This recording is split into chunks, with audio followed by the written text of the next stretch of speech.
Hi friends, Prepared Suburbanite here. It's March 3rd. There's been a lot of stuff going on this past few days. Been working on some things around here at the homestead.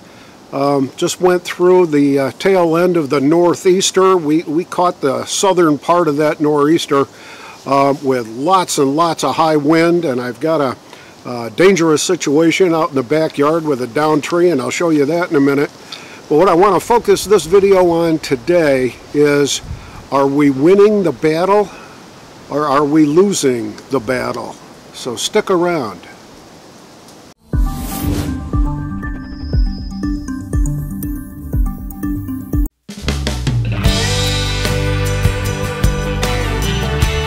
Saturday morning, March 3rd, 2018. Yesterday, March 2nd, we had high wind warnings and lots of high wind. Gusts up to 40, 45, some places reported even over 50 miles an hour. But I lost a big old maple tree right out behind the house alongside our creek. And as you can see, it snapped right off down there. Obviously, tree's not very healthy, or at least wasn't, but as if we pan up, it's now precariously balanced up against another tree with just a tiny little nub that's kind of holding it all together. So it's a very dangerous kind of a situation right now with this tree the way it is. Lost a few branches over there, as you can see, that can get cleaned up. But not sure exactly what I'm going to do with this big old tree. And as I discussed in a previous video, my spring project is to tear this old shed down and get it rebuilt. Started this, I think, on Tuesday of this week because we had some fairly nice weather on Tuesday. Got part of the way, and then the rains came in on Wednesday, the high winds came in on Thursday and Friday, and it's been on hold for the last couple of days. But I'm going to start working on this again today. Get the, I got all the roof shingles off, got the fascia boards off, and so I've got to get the rest of the plywood roofing off and then start stripping off the siding that's on there, trying to salvage as much as I can, but we'll see how that turns out. I believe we're losing the battle. Folks that are Second Amendment supporters, I think we've been dealt a terrific blow, not only because of the school shooting in Parkland, Florida, but the political wrangling, the political brinksmanship. I saw Donald Trump kind of backpedal, he backpedaled a lot on his Second Amendment stance. I think he's in danger of losing his NRA support, and support a lot of NRA members that have really taken a look at what he had to say. But that's not what we're losing.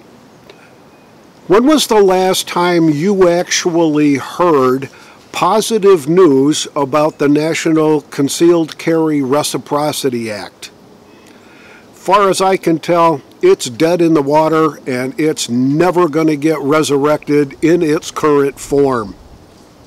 It's dead in the water. When was the last time you heard any positive movement on the Hearing Protection Act? That seems to have been put on the back burner, at least, if not just forgotten about entirely. So the minimum little bits of progress that the Second Amendment supporter community, I guess, and I'm not even sure we're a community, but the Second Amendment supporters, we made a little bit of progress. We were able to at least get some folks to consider the National Concealed Reciprocity Act and the Hearing Protection Act. But after what's happened in the last couple of weeks, those initiatives are gone, and we've lost the battle. The new battle that we're facing right now are things that our president has said.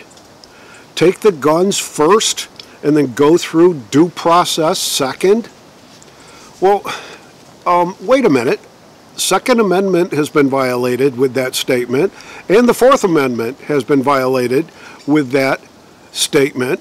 So I don't think that that was a very well thought out statement for him to make. But if he believes that that's true, and if he believes that's the way that we need to progress in this country to keep kids safe, then we've made a terrible, terrible decision. He wants to raise the age for buying a rifle from 18 to 21. Well, okay. It would have, could have possibly stopped this kid in Parkland, Florida, because he wasn't 21. But if you go look at all the other shooters that have been involved here, there was only one other one that I could find at quick glance anyway, that was less than 21. But he stole the gun from his mother to use in the shooting. So, you know, he didn't buy the gun. His mother owned the gun, and he stole it. So I don't think that's going to work. And then you get folks like Dick's Sporting Goods, Walmart, and I believe the Kroger-owned group of Fred Meyer stores have all jumped on the bandwagon and either said, we're not going to be selling AR-15s, black rifles anymore, or you've got to be 21 to buy a rifle or ammunition of any kind.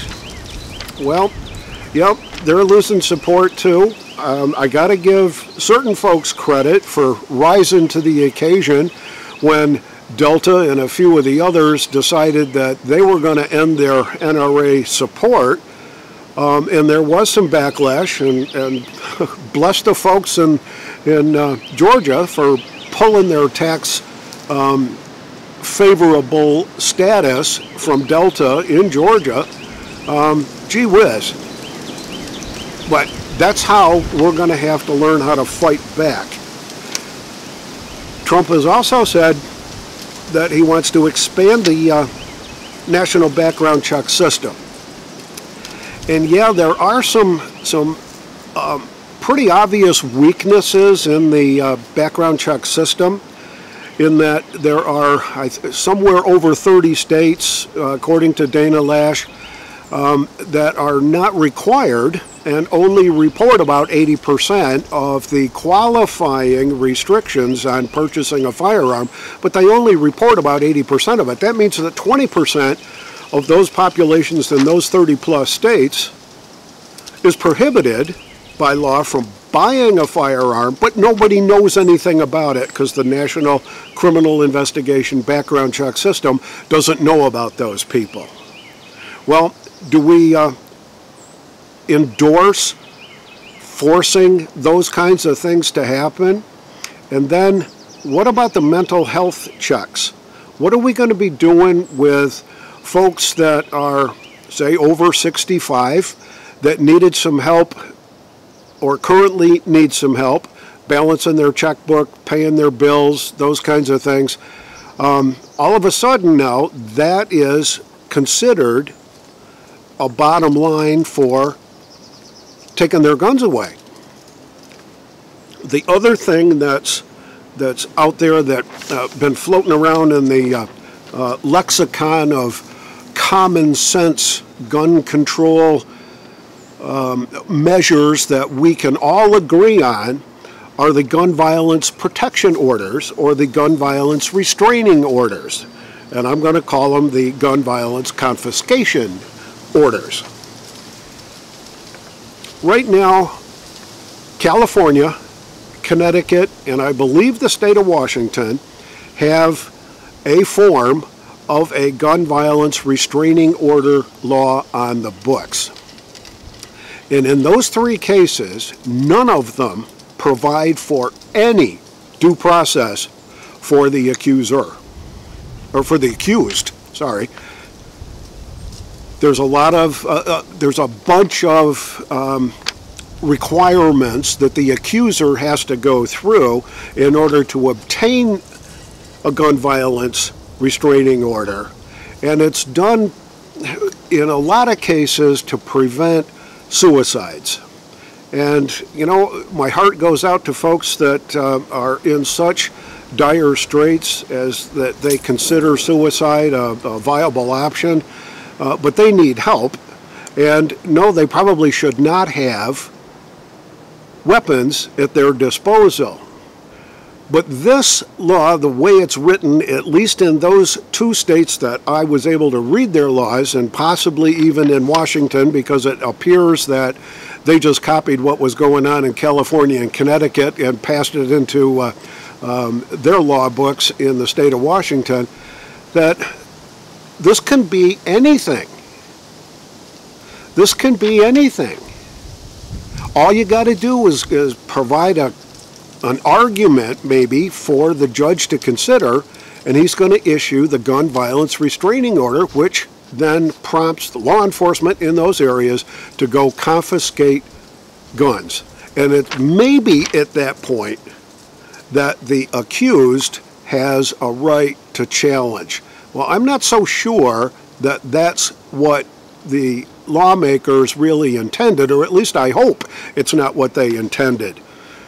But based on that, and based on this current fallacy going on, that these gun violence protection orders, restraining orders, are going to actually make a difference, the states of New York, Pennsylvania, New Jersey, Delaware, Virginia, Wisconsin, Illinois, Missouri, Michigan, and Massachusetts have all taken the verbiage from those existing gun violence restraining order laws and are now proposing those laws to be in effect in their states. That's a pretty big chunk. There's not a real good argument for it, I don't think, unless there is constitutionally protected due process requirements in there for the accused to be able to defend himself before the government goes in to take his guns. I don't endorse the gun violence restraining orders at all. I don't think that they're actually needed. I think it's a panacea kind of a thing. It was somebody's brilliant idea of being able to protect people from themselves or protect people from the harm that that person could do to either himself or others. And yeah, I can understand how the emotion plays into that, but I can't understand the logic of violating the Constitution in order to get it done.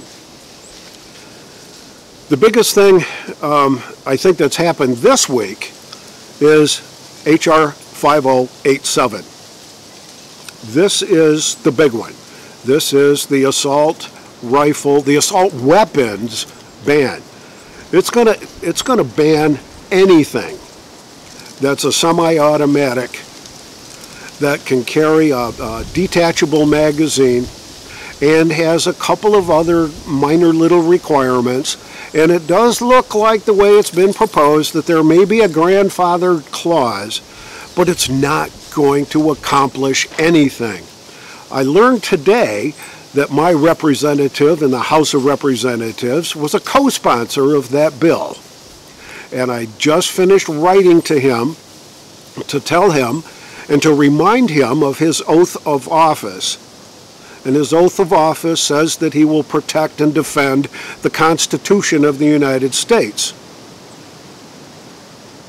One of the provisions in the Constitution of the United States is called the Bill of Rights, and within that Bill of Rights is the Second Amendment, and that clearly states that the rights of the people to keep and bear arms shall not be infringed. So if he's trying to protect and defend the U.S. Constitution, he's not doing a real good job. And I let him know about it today, and I urge you all to do the same. Go check H.R. 5087, see if one of your representatives is a sponsor on that bill, and let them know how you feel.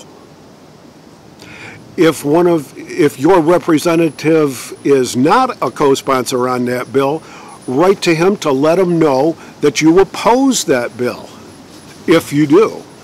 Now, you can certainly do whatever you want to do, but I would urge you, if you believe in the U.S. Constitution, if you believe in the solemn rights that our Creator gave us and that are supposedly protected by the U.S. Constitution, then do whatever you think is right to do. I'm truly concerned that we're losing too many battles, and when you lose too many battles, you can lose the war. This is the Prepared Suburbanite reminding you to be prepared always, and now's a good time to really examine what you've got, where you've got it, and to make sure you've got enough to last through the next crisis. Stay frosty out there, my friends.